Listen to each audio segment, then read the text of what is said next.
Hello friends, welcome back our YouTube channel. देखिए, ये questions number 1 है, सेट नंबर 11 का। ठीक है, अभी तक आपको हम सेट नंबर 10 करवा दिए हैं, सेट नंबर 10 तक। ये सेट नंबर 11 है। ठीक है, और आपको मतलब थोड़ा सा डिले हो गया था कुछ प्रॉब्लम के कारण, लेकिन अब रेगुलर होगा क्लास। ठीक है, तो चलिए शुरू करते हैं क्लास। आज का पहला क्वेश्चंस क्या है। देखिए, अभी आने वाले कोई भी एग्जाम हो झारखंड का या फिर सीजीएल ही हो, सीजीएल भी बहुत जल्द होने वाला है, तो आप मैथ का प्रैक्टिस करते रहें। रीजनिंग का 20-22 सेट करवा दिए देखिए, और फिर हम रीजनिंग का डेली मतलब एक प्रैक्टिस सेट लाएंगे। ठीक है, 20-20 क्वेश्चंस का, उससे आपका बेनिफिट होगा।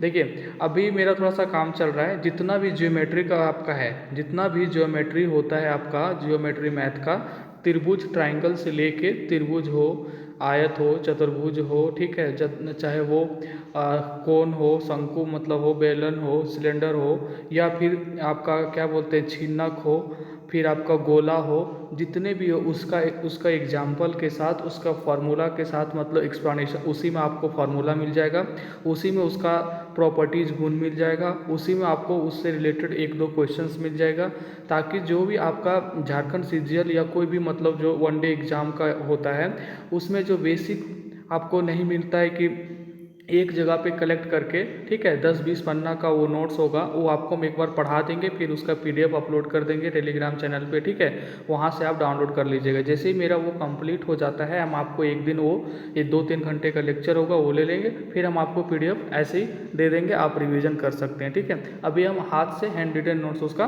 बना रहे हैं। तो चलिए शुरू करते हैं आज का क्वेश्चंस क्या है। देखिए, क्वेश्चंस है कि यदि एक समबाहुभुज के आंतरिक कोण, देखिए इंटरनल कोण की बात हो रहा है। ठीक है, क्या हो रहा है, इंटरनल कोण की बात हो रहा है यहाँ पे। ठीक है, थोड़ा सा पेन का साइज छोटा कर लेते हैं। ठीक है ना, तो देखिए अब क्या है कि आंतरिक कोणों का बात हो रहा है, तो आपको आंतरिक कोण के बारे में पता होना चाहिए कि इसका फॉर्मूला होता क्या है। समबाहुभुज मतलब कि वैसा बहुभुज जिसकी सारी भुजाएं बराबर हो। तो अगर आंतरिक कोणों की बात करता हो, तो समबाहुभुज में आंतरिक कोणों का योग होता है 2n, क्या होता है, sorry, 2n-4 into 90 degree, 2n-4 into 90 degree. ये बहुत ही इंपॉर्टेंट है, ये इससे क्वेश्चंस बनता ही है हर एक सेट में, और आने वाले कोई भी एग्जाम में बनेगा। अगर आपको ये फॉर्मूला पता है तो ये क्वेश्चंस बन गया। ये आंतरिक कोण है और इसका योगफल कितना दिया हुआ है, 1260 डिग्री। कितना, 1260 डिग्री। अब इसको बैठाना है, काटना है, आंसर आ जाएगा। देखिए अब क्या करना है यहाँ पे कि हमें 1 0 से 1 0 काट देंगे। ठीक है, 9 से काटेंगे इसको तो ये 14 बार में कट जाएगा, है ना। तो जब 14 बार में कट जाएगा तो ये क्या हो जाएगा, 2n-4, क्या हो जाएगा, 2n-4 इंटू 14। जब 2n का वैल्यू निकालना चाहेंगे तो 4 इधर आके ऐड हो जाएगा, तो हो जाएगा 18। तो n इजगल टू क्या हो जाएगा, यहाँ पे n इजगल टू हो जाएगा 9। तो आपका आंसर क्या हो जाएगा, भुजाओं की संख्या पूछा था तो n यहाँ पे क्या होता है, भुजा होता है, सबको पता है, तो n इजगल टू 9 हो गया। ठीक है, अगर पूछता कि प्रत्येक आंतरिक कोण का वैल्यू कितना है, तो हम इसका फॉर्मूला क्या होता है, ये तो क्वेश्चन बन गया। देखिए अब थोड़ा सा इसमें चेंज कर देता है कि प्रत्येक आंतरिक कोण का वैल्यू दे दिया होगा। ठीक है, योगफल ना दे के प्रत्येक दे दिया होगा, तो जो फॉर्मूला होता है, ठीक है, जो फॉर्मूला होता है क्या होता है, 2n-4 इंटू 90 डिग्री, है ना, इंटू 90 डिग्री।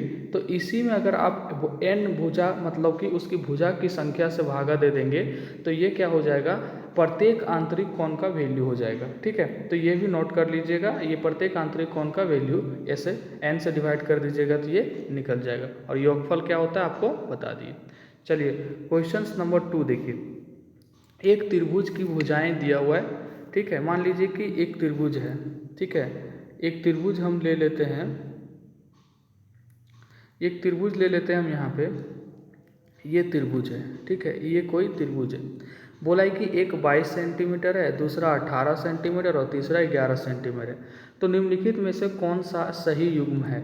आप देख लीजिए, ये जो यहाँ पे त्रिभुज है, किसी दो भुजा का स्क्वायर करके जोड़िएगा। मान लीजिए कि 22, ठीक है 22 है ये, आप प्लस में 18 का स्क्वायर अगर करके जोड़िएगा तो ये 11 के स्क्वायर से ज़्यादा हो जाएगा। इसी तरह या फिर 22 और दो भुजा को जोड़िएगा तो तीसरी भुजा से बड़ा हो जाएगा। ठीक है, हर एक केस में यही हो रहा है। ठीक है, और जब ऐसा केस हो तो एक कोण जो होता है वो अधिक होता है। अधिक कहने का मतलब वो 90 डिग्री से ज़्यादा होता है, क्योंकि यहाँ पे देखिए कोई भी मतलब ऐसा यहाँ पे पाइथागोरस प्रमेय जो होता है आपका समलंब चतुर्भुज के लिए, सॉरी ये क्या बोलते हैं उसको, समकोणीय त्रिभुज के लिए, उसमें क्या होता है कि एक कोण 90 डिग्री होता है। ठीक है, एक कोण 90 डिग्री होता है और उसके जो कर्ण का स्क्वायर, आधार का स्क्वायर और लंब का स्क्वायर बराबर होना चाहिए। देखिए इसमें से तीनों में से ऐसा कोई संयोग नहीं बन रहा है, और आप जोड़ के देखिएगा तो इस दोनों का योग इससे ज़्यादा हो जाएगा, इस दोनों का योग उससे ज़्यादा, मतलब कि दो भुजाओं का साइड जो है वो तीसरी से बड़ा है, या फिर स्क्वायर करके भी जोड़िएगा तो वही आता है। इसका मतलब एक कोण अधिक है, तो त्रिभुज का एक अधिक कोणीय है, इसका ये निकल के सामने आएगा कि कैसा त्रिभुज है ये, मतलब अधिक कोणीय त्रिभुज है। ठीक है, चलते हैं क्वेश्चन नंबर 3 की ओर। क्वेश्चन नंबर 3 क्या बोल रहा है, देखिए कि त्रिभुज PQR में कोण Q कितना है, 90 डिग्री। देखिए क्वेश्चन देखने में छोटा लग रहा है बट गलत करिएगा, कहाँ गलत होता है हम आपको बताते हैं। मान लीजिए कि त्रिभुज कोण Q दे दिया है 90 डिग्री। ठीक है, तो सब हमें यहाँ क्लियर हो चुका है कि हमें एक 90 डिग्री है कोण Q। ठीक है, तो ये हमारा हो गया त्रिभुज, ये हो गया कोण Q, तो ये हो जाएगा P, ये Q और ये R, तो ये 90 डिग्री हो गया। PQ का वैल्यू कितना दिया हुआ है, 6। ठीक है, और QR का वैल्यू कितना दिया हुआ है, 4.5 हो गया, 4.5। अब पूछा क्या जा रहा है कि tan P और cot R के वैल्यू में, मतलब कि मान में क्या संबंध है। तो सबसे पहले हमें tan P निकालना पड़ेगा, फिर cot R। तो देखिए tan P जब निकालते हैं, tan P तो P कहाँ है, P देखिए यहाँ पे है। ठीक है, P कहाँ पे आपके सामने, देखिए P आपका ये रहा, तो जो P के सामने होगा, जैसे ये P है तो इसका जो मतलब यहाँ पे देखिए इसके सामने जो होगा ना, ये वाली होगा इसके सामने, वो हो जाएगा लंब। जिस का वैल्यू पूछ रहा है उसके एंगल के सामने लंब हो जाएगा। ठीक है, तो जब ये लंब हो जाएगा तो देखिए, और टेन का फार्मूला क्या होता है एंगल निकालने के लिए, मतलब टेन का वैल्यू निकालने के लिए होता है लंब बटे आधार। क्या होता है, L फॉर लंब और B फॉर आधार। ठीक है, लंब बटे आधार, अगर नहीं आता है तो आप लिखते जाइएगा लंब बटे आधार। अब देखिए यहाँ से क्या करना होगा हमें, लंब बटे आधार तो ये हो गया। ठीक है, अब देखिए यहाँ पे लंब कितना दिया हुआ है, ये 4.5 हो जाएगा। ठीक है, 4.5, और ये परपेंडिकुलर मतलब 4.5 लंब, और इधर क्या है आपका आधार, क्या है B देखिए ये हो जाएगा आपका, ये तो कर्ण है, ये क्या है, ये हाइपोटेनस है। कर्ण कितना हो गया, PQ, तो PQ कर्ण हो गया तो ये हो जाएगा 6। तो अगर 1 0 से 1 0, ये मतलब दशमलव हटाइएगा तो 1 0 बैठ जाएगा, तो 15 तिया का 45 और 15 चौके का 100 मतलब 60। तो tan P का वैल्यू आ गया 3/4। ठीक है, इसी तरह हमें निकालना होगा, यहाँ जगह कम पड़ रहा है, cot R का वैल्यू। ठीक है, cot R का वैल्यू, तो cot R का वैल्यू निकालने के लिए हम यहाँ लिख देते हैं। ठीक है, cot R। ठीक है, cot R जब निकालिएगा तो देखिए यहाँ कैसे निकालेंगे। अब क्या हो जाएगा, हमें किसका निकालना है, cot R, तो R के जो सामने रहेगा वो हो जाएगा लंब। अब यहाँ R के सामने जो होगा वो हो जाएगा क्या, आपका लंब। तो मतलब कौन हो जाएगा, देखिए ये अब ये हो जाएगा लंब। ठीक है, कौन सा, PQ। तो PQ जब लंब होगा तो ये कितना हो जाएगा, एक सेकेंड, तो PQ जब लंब होगा तो ये कितना हो जाएगा, 6। ठीक है, जब 6 लंब बटे आधार होता है, सॉरी कॉट का वैल्यू क्या होता है, सॉरी एक मिनट देखिए, टेन का वैल्यू हो जाएगा लंब बटे आधार, और कॉट इसका उल्टा होता है, टेन का उल्टा, यानी कि आधार बटे लंब। तो जब आधार बटे लंब लिखेंगे तो आर के सामने वो लंब होगा, PQ लंब हो गया, आधार क्या हो जाएगा 4.5। तो आधार हो गया हमारा यहाँ पे 4.5, और बटे में लंब कितना हो जाएगा 6, क्योंकि R के सामने ये है, तो ये हो जाएगा 6। तो इसको काट दीजिए आप, तो इसको फिर काटिएगा तो कितना आ जाएगा, 15 तिया 45, 15 चौके 60, आने की 3/4 आ गया आपका R का वैल्यू। तो देखिए tan P का वैल्यू भी कितना आया था आपका, tan P का वैल्यू भी आया था ठीक है। 10p का वैल्यू कितना आया था 3/4 है ना, और 3/4 आया था आपका 10p का वैल्यू, और यहाँ देखिए 3/4 भी आया था आपका कॉट आर का वैल्यू। तो दोनों से रिलेशन क्या है यहाँ पे कि 10p बराबर है कॉट आर का। ठीक है। तो अब जैसे ही इतना बनाने की ज़रूरत नहीं था, आप शॉर्ट में कैसे बनाते इसको कि यहाँ देखिए 10p दिया हुआ है, यहाँ पे कॉट आर दिया हुआ है। ठीक है। अब क्या किया है कि एक तो लंब है 90 डिग्री का, और जैसे ही आपको पता चल गया कि कौन क्यू का यूज नहीं किया, एक बार पी का यूज किया, एक बार आर का यूज किया है, और दोनों का एंगल चेंज हो गया है, और यहाँ देखिए एक में 10 है एक में कॉट है, तो इसका मतलब ये बराबर होगा, और अगर नहीं तो आप जैसे बताए आप निकाल सकते हैं। ठीक है। यही यहाँ पे कॉन्सेप्ट था कि जिसके सामने होता है वो लंब होगा और बाकी आधार होगा। ठीक है। कर्ण में तो कोई दिक्कत है ही नहीं। 7 पर्यवेक्षणों का माध्य 13 है। ठीक है। 7 पर्यवेक्षणों का माध्य 13 है, तो टोटल क्या हो जाएगा 7 पर्यवेक्षणों का, टोटल हो जाएगा 7 गुने 13, तो ये कितना हो जाएगा आपका 91। ठीक है। कितना हो गया 91। 6 पर्यवेक्षकों का और ये है 7 पर्यवेक्षणों का माध्य 13 है, और इन पर्यवेक्षणों में से 6 पर्यवेक्षण जो है 6 ठो जो पर्यवेक्षण है वो दे दिया है आपका, ये रहा सामने। ठीक है। तो 7वां पर्यवेक्षण क्या होगा, देखिए 7वां पर्यवेक्षण का योग 91 होगा, क्योंकि हम जानते हैं जो माध्य होता है, जो मीन होता है, ठीक है, और जो जितने नंबर दिए हुए हैं, ठीक है, उसको हम उससे गुना कर देते हैं कि ठीक है, तो उसका निकल जाता है। कैसे, देखिए टोटल जो संख्या होता है वो ऊपर लिखते हैं हम, ठीक है, और उसको मल्टीप्लाई करते हैं। तो जैसे देखिए अगर हम इसका निकालेंगे तो 13 गुने 7 आपका हो जाएगा टोटल 91। अब 6 दे दिया है आपको यहाँ पे, तो जब 6 दे दिया है तो 6 को जोड़िए, 17 + 11 13 + 15 और 18 + 12, इस 6 को जोड़िएगा, इस 6 में 6 को, तो आपका आ जाएगा 86। कितना आ जाएगा, तो 6 का जो माध्य देती मतलब योग होगा वो हो जाएगा 86। ठीक है। 6 का कितना हो जाएगा 86। थोड़ा पेन चलने में दिक्कत हो रहा है। ठीक है। देखिए 86 यहाँ क्यों नहीं चल रहा, हाँ यहाँ चल रहा है। ठीक है। तो 6 का हो जाएगा 86, इधर नहीं चल रहा पेन, इधर चल रहा। अच्छा एक सेकंड, देखिए तो 6 इधर लिख देते हैं, 6 का हो जाएगा यहाँ पे 86, और 7 का दे दिया है यहाँ पे, 7 पर्यवेक्षणों का हो जाएगा 7 गुने 13 आने के आपका हो जाएगा 91। इस जोड़िएगा 6 का तो 86 होगा। आपसे पूछा जा रहा है कि 7वां पर्यवेक्षण क्या होगा, तो 7वां पर्यवेक्षण क्या होगा, ये 7 का हो गया 91, ठीक है, और ये हो जाएगा इसको, और ये 6 का हो जाएगा 86, इसको घटाइएगा तो आपका हो जाएगा कितना 5। आपका आंसर क्या आ जाएगा 5B नंबर। ठीक है। चलते हैं क्वेश्चन नंबर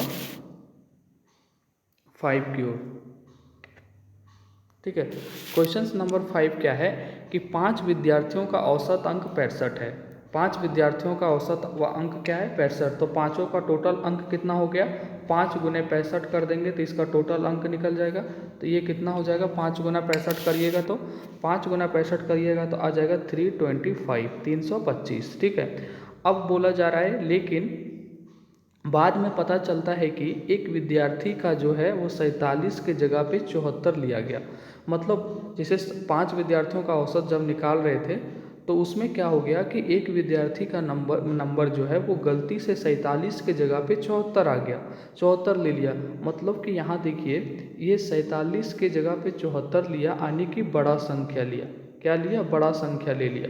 तो जब 47 से जगह पे 74 लिया, ठीक है, 47 के जगह पे 74 लिया है, देख रहे हैं यहाँ पे 74 जब ले लिया है तो इसका मतलब औसत बढ़ जाएगा। 47 के जगह पे 74 ले लिया, यानी 27 ज़्यादा लिया तो औसत बढ़ जाएगा। तो हम जब ओरिजिनल औसत निकालेंगे इसका मतलब वो घट के आएगा, तो घट के आएगा यानी 65 तो औसत अंक रहेगा ही नहीं, 65 तो होगा ही नहीं, उससे कम आएगा। ठीक है। तो अब देखिए 47 के जगह पे 74 ले लिया, तो 74 में से अगर 47 घटा दें तो कितना ज़्यादा ले लिया वो पता चल जाएगा। तो इसको घटाइएगा तो आ जाएगा 27। तो अब 325 में 27 फालतू ले लिया, क्यों, गलती से ले लिया था। तो हम क्या करेंगे, टोटल 325 74 लेने के कारण आया था, लेना चाहिए था 47। अब तो कितना एक्स्ट्रा ले लिया 27, इसको हटा देंगे, इसको क्या करेंगे हटा दिए, घटा दिए। ठीक है। तो जो बचेगा उसका औसत निकाल लेंगे, वही मेरा ओरिजिनल औसत होगा। ठीक है। तो 325 में से 27 घटा दीजिए और 5 पर विद्यार्थी है, इसको 5 से भागा दे दीजिए। तो 325 में से 27 घटाइएगा तो आएगा 298 और बटे में हो जाएगा 5, और आपको इसको भागा दीजिएगा तो 25 का हो जाएगा यहाँ पे 5 और यहाँ पे जाएगा 4, 5 9 45 और 3 5 6 का 30, यानी कि 59.6 आपका आंसर आएगा, 559.6, जो कि आपका ऑप्शन है बी नंबर। ठीक है। देखिए औसत का ये जनरली क्वेश्चंस बनता है कि इतना विद्यार्थियों का औसत इतना है और गलती से इसके जगह पे ये ले लिया। देखिए तो जब गलती से 47 के जगह 74 लिया तो आने के ज़्यादा मार्क्स लिया, कितना मार्क्स लिया जाता वो निकाल लिए, और जितना टोटल कितना आ रहा था 5 गुने 65 किए, उसमें 27 घटा दिए और उसको 5 से भागा कर देंगे, वो मेरा ओरिजिनल औसत है। बढ़ने के कारण आ गया था औसत 65, लेकिन ओरिजिनल औसत क्या है 59.6। चलते हैं क्वेश्चन नंबर 6 की ओर। ठीक है। क्वेश्चन नंबर 6 क्या है, ऐसी दो संख्याएं जीत के बीच का अनुपात 5:3 है। ठीक है।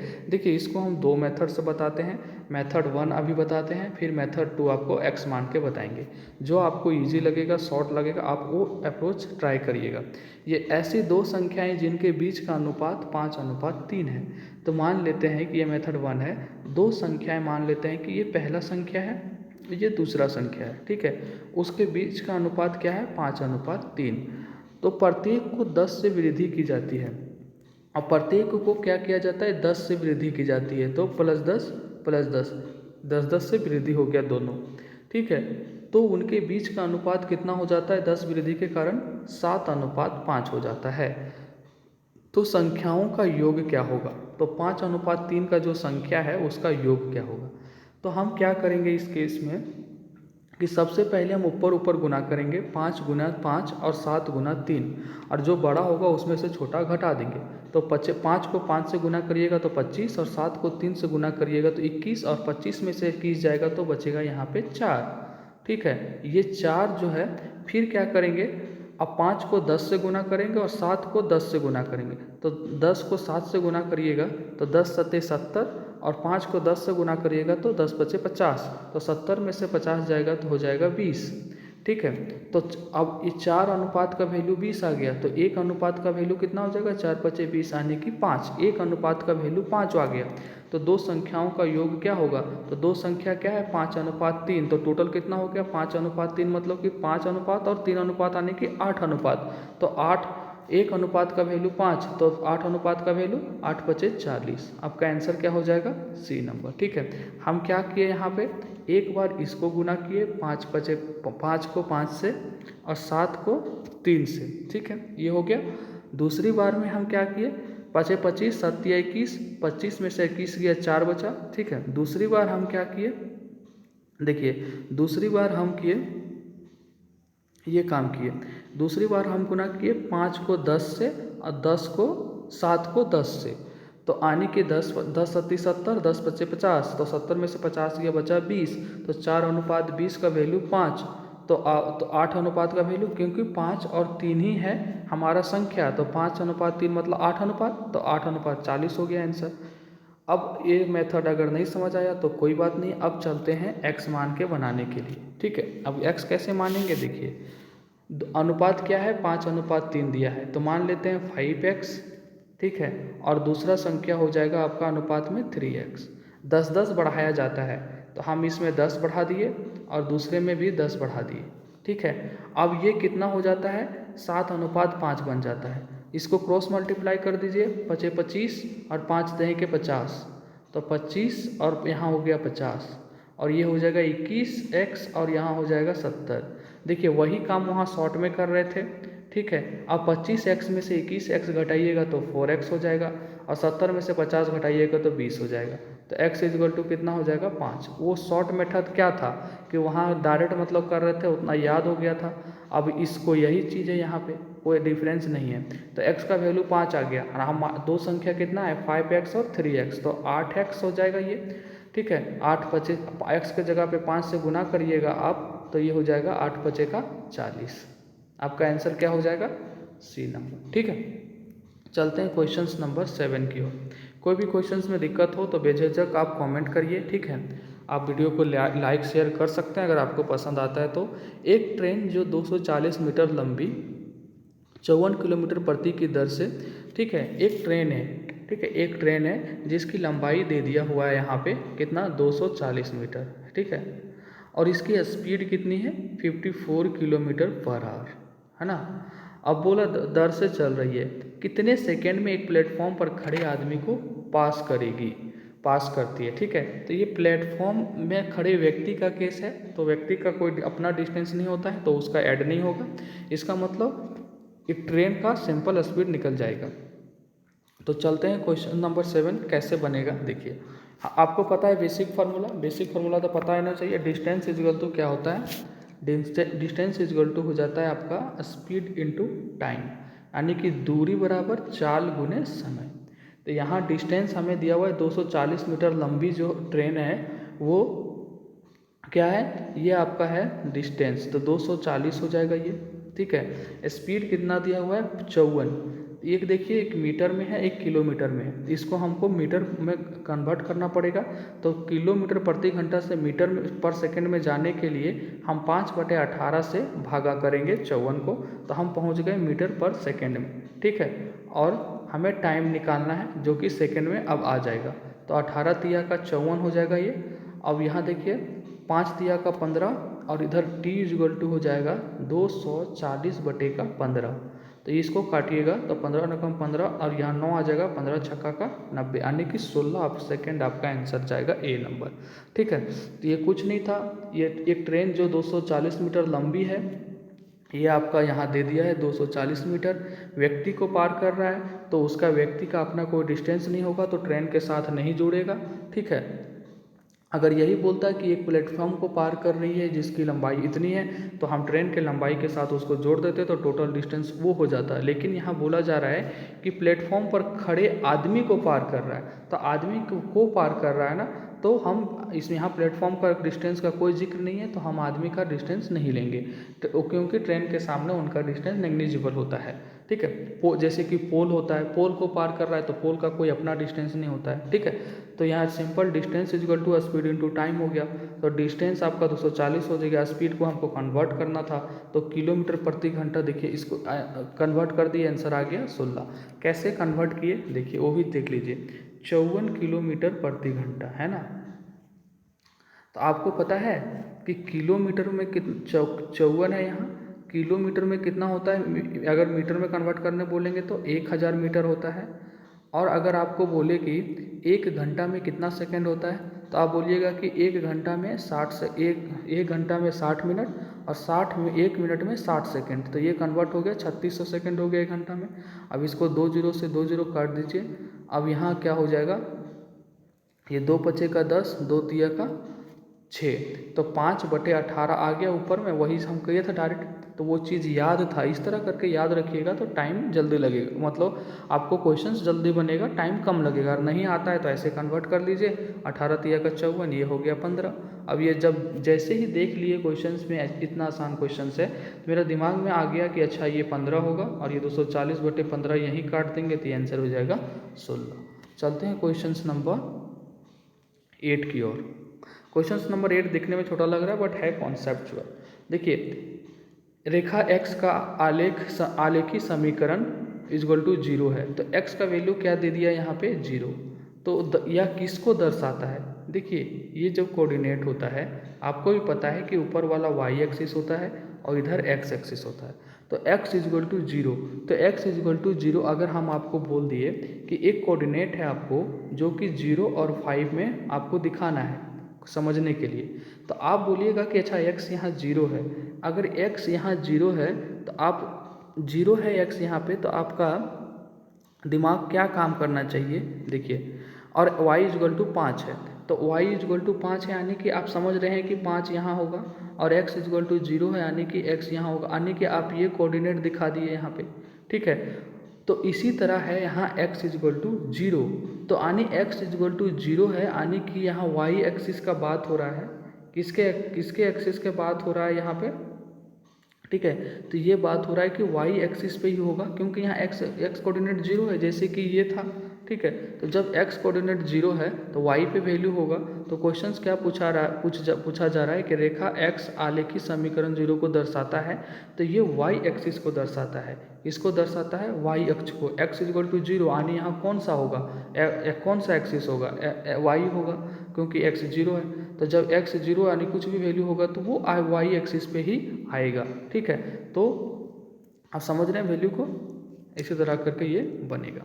क्वेश्चन नंबर 9, n भुजा वाले नियमित बहुभुज के प्रत्येक बाह्य कोण का माप, जैसे पहला क्वेश्चन में आपको बता दिए थे, यहाँ प्रत्येक बाह्य कोण का बात हो रहा है, वहाँ अंतः कोण था, यहाँ प्रत्येक बाह्य कोण का बात हो रहा है। देखिए बाह्य कोण का क्या होता है, बाह्य कोण का फॉर्मूला होता है आपका, नोट कर लीजिएगा अगर नहीं आता आपको तो। बाह्य कोण, ठीक है, बाह्य कोण का फॉर्मूला हो जाता है 360 डिग्री अपॉन n, ठीक है। एक नियमित बहुभुज यानी कि बहुभुज मतलब जिसमें कि बहुत सारे भुजा हों, ठीक है। प्रत्येक बाह्य कोण का माप 180 डिग्री है। तो बाह्य कोण का वैल्यू क्या होता है 360 डिग्री अपॉन n, प्रत्येक बाह्य कोण का। तो कितना दे दिया है आपका बाह्य कोण 180 डिग्री, ठीक है। और ये यहाँ पे कितना है 360 डिग्री अपॉन n। तो यहाँ से अगर n का वैल्यू निकालना चाहेंगे तो 360 बटे में 180 हो जाएगा, इसको काटिएगा आप तो ये हो जाएगा आपका 2, ठीक है। चलते हैं क्वेश्चन नंबर 10, खाली स्थान को भरें। नियमित अष्टभुज के एक ठोस आकृति है जिसका निर्माण समरूप समबाहु त्रिभुजों से होता है। देखिए नियमित अष्टभुज, अष्टभुज कहने का मतलब अष्ट मतलब 8, तो n का वैल्यू यहाँ भुजा की संख्या कितनी है 8, ठीक है। तो बोला जा रहा है कि नियमित अष्टभुज एक ठोस आकृति का जिसका निर्माण करती वह समरूप समबाहु त्रिभुज से होता है। देखिए अगर आप 8 ठो भुजा लेके तैयार करिएगा, ठीक है, तो जो आपको आकृति बनेगा उसमें कितने समरूप समबाहु त्रिभुज, मतलब जो सब सारे मतलब भुजा अगर सेम है तो उसका जो भी आकृति वहाँ बनेगा वो सेम टाइप का बनेगा। पहले डायग्राम बना देते हैं फिर आपको समझ में आ जाएगा कि हम क्या बोल रहे हैं, ठीक है। देखिए, ठीक है, ये देखिए यहाँ पे इसको मिला दीजिए। परफेक्ट डायग्राम तो नहीं बना पाएंगे लेकिन आपको समझा देते हैं कि क्या क्या। देखिए अब बोला जा रहा है यहाँ पे कि एक नियमित अष्टभुज है एक ठोस आकृति, ठीक है। नियमित अष्टभुज मतलब देखिए यहाँ पे 8 ठो यहाँ पे है आपका। देखिए 1 2 3 4 5 6 7 8 ठो भुज होगा। तो इसमें देखिए सब त्रिभुज बन रहा है, देख रहे हैं। यहाँ पे एक ट्रायंगल ये बना, एक यहाँ 2 बना, देखिए इसमें 3 बना, चौथा, पाँचवा, छठा, सातवां, आठवां, ठीक है। जिसका निर्माण समरूप मतलब जिसका सब मतलब कि समरूप समबाहु मतलब कि वो एक जैसा हो, देखने में सारी भुजाएं बराबर हो, समरूप समबाहु त्रिभुज हो सकते हैं। तो देखिए जब भुजा भी 8 होगा तो इसमें जो त्रिभुजों की संख्या होगा वो भी 8 होगा। यही पूछा जा रहा है आपको इसमें, ठीक है। तो इसका डायग्राम भी देख लिया। चलते हैं क्वेश्चन नंबर 11। देखिए ये लास्ट क्वेश्चन है आपका, ठीक है, और ये होमवर्क है। अभी इतने दिनों के बाद सेशन स्टार्ट हुआ था, इसीलिए हमने 10 क्वेश्चंस लिए हैं, ठीक है। आपका 20 क्वेश्चंस का ही सेट होगा। 2-4 दिन में आप लोग सब जुड़ जाइए, ठीक है। उसके बाद 20 क्वेश्चंस का ही करवा देंगे। एक बार इस सेट कंप्लीट हो जाए, कम से कम 20 तो सेट, फिर डेली प्रैक्टिस सेट करवाएंगे आपको, ठीक है। आप कोई भी एग्ज़ाम जिसका तैयारी कर रहे हो, जो आप लोग सब देखना चाहते हो, कोई भी हो सब्जेक्ट हो, आप लोग कमेंट करके बताइएगा कि कौन सा वीडियो लाना चाहिए, कैसा वीडियो लाना चाहिए। आप लोग अगर कम से कम 40-50 लोग भी कमेंट कर देंगे कि ये वीडियो चाहिए तो हम उसको ले आएंगे। देखिए ये क्वेश्चंस आपका होमवर्क में है, प्लीज़ आप लोग से रिक्वेस्ट है, विनती है कि आप लोग इसको सॉल्व करके कमेंट बॉक्स में आप आंसर दे सकते हैं। आदित्य को अपने वेतन 5% की वृद्धि प्राप्त करनी थी, ठीक है। क्वेश्चंस हम थोड़ा सा हिंट दे देते हैं। क्वेश्चंस अच्छा है, लैंग्वेज अगर समझ पाएँ तो ठीक है, वरना कल हम आपको बता देंगे। आदित्य को अपने वेतन 5% वृद्धि प्राप्त करनी थी, ठीक है। उसका वेतन 20% बढ़ गया। आपको कोई एक बेसिक वेतन उसका मान लीजिए कि उसका वेतन 100 रुपया था। अब इसमें बढ़ाइए घटाइए और लास्ट में कितना घटना बढ़ना चाहिए। आप इतना बहुत बड़ा हिंट दे दिया आपको। बेसिक वेतन मान लीजिए कि 100 है, इसमें 5% होना चाहिए था, 20% हो गया, फिर घटा दिया। इसी में आप करते रहिए, ठीक है। उसके बाद जो फाइनल आंसर निकलता है आप कमेंट बॉक्स में बताइएगा। हम कल इस क्वेश्चन को डिस्कस करेंगे, ठीक है। आपको सेशन कैसा लगा आप कमेंट बॉक्स में बताइएगा, ठीक है।